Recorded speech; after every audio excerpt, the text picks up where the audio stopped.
hapa, anatoka hapa naambiwa ni wa huku. Yeye alikimbia akaingia kwa serikali, saa hii anatuambia yeye kwa sababu ni expert ati mnanunua soda sana, kwa hivyo maisha yenu iko sawa.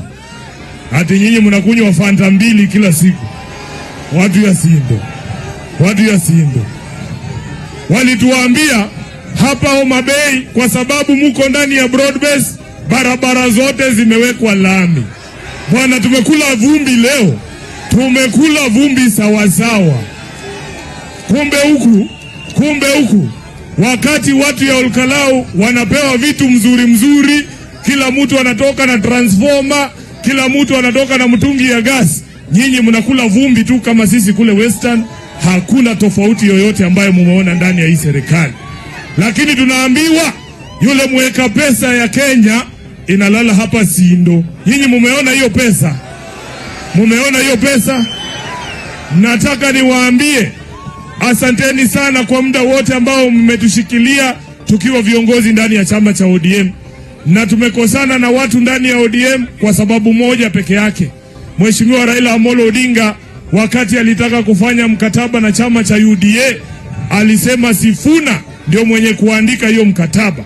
Nikakaa nikaandika pale ndani ikasema William Ruto lazima awache kuua vijana wetu.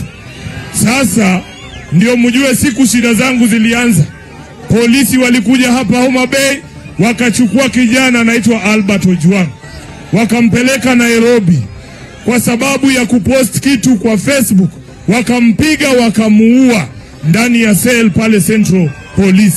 Mimi nilisimama na nikasema kama katibu mkuu wa chama siwezi kuunga serikali ambayo inaua watu wetu. Tumetembea na huyu ndugu yangu Babu Owino Kenya mzima, tumetembea na Mheshimiwa Agri Bobo Rengo Kenya mzima. Kule Pwani hakuna kura ya Kasongo kule Pwani. Tumeenda Western, hakuna kura ya Kasongo kule Western. Tumeenda mpaka Umasaini, tumeenda Kisumu, hakuna kura ya Kasongo huko. Kuna wakora wachache wanadanganya Ruto ati hapa Sindo ndio kuna kura ya Ruto. Nataka mtuambie leo Sindo hapa kuna kura ya Ruto. Pale juu kuna kura ya Ruto. Sindo